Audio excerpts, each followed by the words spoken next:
خیر وہ بعد میں ہوئی، آپ کو یاد ہوگا وہ تھوڑی بہت جتنا بھی اس میں دم خم تھا، بیگم کلثوم نواز صاحبہ نے اس کے اوپر وہ تھوڑا سا وہ باہر نکلی تھی. تو وہ جو 4 جرنیل کون تھے، ان میں جنرل پریز مشرف خود تھے، جنرل محمود، جنرل شاہد عزیز اور جنرل عزیز. جنرل عزیز، جنرل محمود اور جنرل شاہد عزیز، یہ جو 3 لوگ تھے، یہ بیسکلی ان کا یہ سارے کا سارا جو کہہ لیں کہ وہ ایگزیکیوٹ کیا تھا پلان. صلاح الدین صاحب جو ہیں وہ اپنے انٹرویو میں کہہ رہے ہیں کہ جی کہ کوئی پلاننگ نہیں تھی،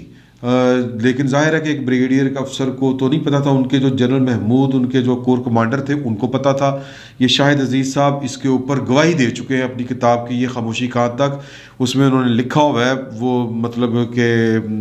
غالباً صفحہ نمبر 218 ہے، یہ میرے پاس لکھا 210. تو اس میں انہوں نے یہ والی بات کہی تھی کہ جی کہ جب آخری میٹنگ ہوئی تھی، وہ جب سری لنکا جا رہے تھے، تو انہوں نے ہمیں کہا تھا کہ آپ تینوں جو ہیں وہ اپنے طور پر جب مجھے ہٹایا جائے تو آپ جو ہے وہ کارروائی کریں تاکہ تختہ الٹا جا سکے اور جو احکامات ہیں وزیر اعظم کے ان کو نل اینڈ وائڈ کیا جا سکے یا بے اثر کیا جا سکے. تو ہم یہ آرڈر دے کے پریز مشرف صاحب جو ہیں وہ سری لنکا چلے گئے تھے. تو پریز مشرف صاحب نے چیزیں اس طرح سے ڈیزائن کی تھی، اب وہ پوری کی پوری کمانڈ ایک با اختیار آدمی کہ وہ سٹیج اس طرح کی چیزیں کی جا رہی تھی کہ حرکت ہو، کہ نواز شریف کو لگے کہ یہ میرا تختہ الٹنے لگے ہیں تو میں اس سے پہلے یہ والا کام کر دوں. تو حالانکہ وہ میں نے کل بھی آپ کو بتایا تھا کہ پرویز مشرف صاحب نے جو ڈاج کیا تھا، نواز شریف صاحب کے والد صاحب سے جا کے ملے تھے اور کہا تھا کہ جی کہ میں ٹڈا پتر میرے پیچھے پہ گیا. تو اس طرح کی انہوں نے ساری جو گفتگو کی تھی جنرل صلاح الدین صاحب نے، تو اس پہ اوپر جو بنیادی طور پر وہ تعریف کر گئے تھے، اس تعریف کو لے کے وہ پریشان تھے. اور انہوں نے انصار عباسی صاحب کو بھی فون کیا اور وسیم عباسی صاحب کو بھی کیا کہ لوگ یہ سمجھ رہے ہیں کہ بلا بلا بلا میں پتہ نہیں نواز شریف کا ہمدرد ہوں، یہ ہے وہ ہے. تو یا میں چونکہ اب پھر دوبارہ سے آثار پیدا ہو گئے ہیں کہ نواز شریف صاحب جو ہیں وہ اقتدار میں آ رہے ہیں اور ٹائمنگ اس طرح کی ہو رہی ہے کہ میں شاید کوئی ان کی بات کر کے ان کی کوئی گواہی دے کے ان کے حق میں تو کوئی عہدہ لینا چاہتا ہوں. میری ایج اس طرح کی ہے ہی نہیں کہ میں کسی عہدے کا امیدوار ہوں، میں بزرگ ہو گیا ہوں، خیر نواز شریف ان سے زیادہ بزرگ ہیں تو، لیکن وہ کہتے ہیں کہ میں کسی عہدے کا طلبگار نہیں ہوں. لوگ یہ شاید سمجھ رہے ہیں کہ میں نواز شریف کی تعریف کر رہا ہوں تو اس کے پیچھے میرا کوئی ذاتی مفاد ہوگا. تو مطلب یہ کہ اس میں جو اب جو سبق ہے یا جو کہہ لیں کہ جو ان کو میں یہ نہیں کہہ رہا کہ وہ خوف زدہ ہیں، لیکن ان کے لیے جو سبق ہے ماضی کا وہ یہ ہے کہ نواز شریف کو 1993 سے جس بندے نے بیل آؤٹ کرنے کی کوشش کی کسی بھی کام کے اوپر، وہ کارگل والا معاملہ آپ کو یاد ہوگا کہ نواز شریف کا کیس تھا اور وہ کہتے تھے کہ کارگل والی جو یعنی فوج جو کارگل کے اوپر چڑھ گئی تھی ہماری، وہ میری اجازت کے بغیر تھی، مجھے پتہ ہی نہیں تھا، مجھے اندھیرے میں رکھا گیا تھا. اب یہ ساری گواہیاں آ چکی ہیں. سب سے پہلے گواہ، اب تو خیر وہ کرنل اشفاق نے بھی کتاب لکھ دی، وہ جو کیا نام ہے جی نسیم زارا صاحبہ نے بھی کتاب لکھ دی، اور بھی بڑی کتابیں لکھی جا چکی ہیں، انٹرنیشنل بھی اس پر بڑی ڈبیٹ ہو چکی ہے، کتابیں آ چکی ہیں. لیکن سب سے پہلی جو گواہی دی تھی تو اس وقت کے جو کور کمانڈر پنڈی تھے پرویز مشرف صاحب کے دور میں، وہ جب ریٹائر ہوئے تھے اپنے عہدے سے تو تب انہوں نے وہ والی گواہی دی تھی جمشید گلزار کیانی صاحب نے کہ کارگل کے اوپر جو بھی کارروائی ہوئی تھی، وہ جو بھی مشن تھا، اس میں پاکستان کی فوج نے یا پرویز مشرف صاحب نے، فوج نہیں کہنا چاہیے کیونکہ پرویز مشرف صاحب نے صرف تب بھی 2-3 جرنیلوں کے اعتماد میں لیا تھا، وہ جو ہے کیا اس کو کہتے ہیں لائٹ انفینٹری والے کے جو جنرل تھے. تو بہرحال انہوں نے فوج کو، ایئر فورس کو، وہ جو فصیح صاحب تھے ایڈمرل،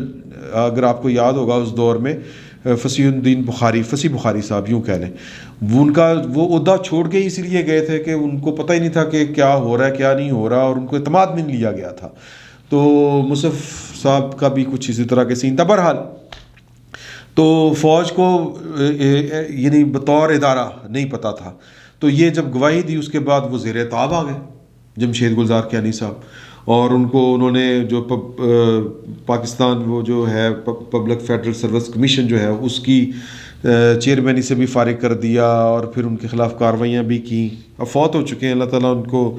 جنت نصیب کرے. اسی طرح گوہر ایوب صاحب نے بھی یہ اپنی جو کتاب ہے اس میں حوالہ دیا ہوا ہے کہ جی، اور یہ حوالہ تو نہیں، تاثر وہ یہ دے رہے ہیں وہ، حالانکہ آپ کو پتہ ہے نواز شریف کو چھوڑ کے پھر مشرف کے ساتھی ہو گئے تھے، اور انہوں نے کہا تھا کہ جی کہ مطلب اس کتاب میں جو انہوں نے لکھی تھی، اب بھی خیر ان کا بیٹا جو ہے وہ عمران خان صاحب کی پارٹی میں ہے، تو انہوں نے بھی جو تاثر جو دیا اپنی کتاب میں وہ یہی تھا کہ کارگل والا جو ایشو ہے اس کے اوپر وزیر اعظم کو کچھ پتہ نہیں تھا، یہ بھی گواہی آئی، اور وہ خیر اتنا پریشان تو نہیں ہوئے کیونکہ وہ اتنا کھل کے انہوں نے بات نہیں کہی۔ پھر اس کے علاوہ رانا شمیم صاحب جو ہے وہ جو عہد دے رہے ہیں کہ جی نواز شریف کے خلاف جو ہے، اب وہ کہاں پہ بات ہم 1999 کی کر رہے ہیں اور کہاں پر بات آ جاتی ہے یہ مطلب 2019 کی، کہ یا 2019 سے پہلے کس طرح نکالا گیا اور پھر کس طرح کر کے ان کو الیکشن تک جو ہے وہ قید و بند رکھنے کی کوشش کی گئی، یا کوشش بلکہ وہ کامیاب ہوئی کہ چیف جسٹس آف پاکستان بیٹھ کے اپنے متحد تو خیر نہیں کہنا چاہیے لیکن جو کہہ لیں متعلقہ ہائی کورٹ اسلام آباد ہائی کورٹ کے جج کو کس طرح وہ پیغام پہنچانے کی کوشش کر رہے تھے اپنے رجسٹرار کے ذریعے، اور اس کا مطلب کہہ لیں کہ وہ آڈیو تو اس طرح سے نہیں آئی، آڈیو خیر دوسری طرح سے آئی، لیکن رانا شمیم صاحب کہتے ہیں کہ یہ میں نے اپنے کانوں سے سنا تھا، اب وہ اسلام آباد میں کیس چل رہا ہے، اور زیر اعتاب کون ہے؟ رانا شمیم۔ اچھا، جس نے یہ جس کے اوپر الزام ہے کہ اس نے یہ والے کام کیے، پھر جس کی آڈیو بھی آ چکی ہے، اس کی آڈیو کی تصدیق کروانے کے لیے تیار نہیں، ایگزامن کروانے کے لیے پاکستان کی ریاست تیار نہیں ہے، ایون پاکستان مسلم لیگ نون بھی اس طرف نہیں چل رہی، لیکن بہرحال ایک سرٹیفکیٹ اس کے پاس ہے، وہ جس صحافی نے سٹوری بریک کی تھی۔ کہنے کا مطلب یہ ہے کہ صحافی زیر اعتاب ہے کہ جناب کہ یہ جھوٹی خبر ہے، اور یہ وہ جو گیریٹ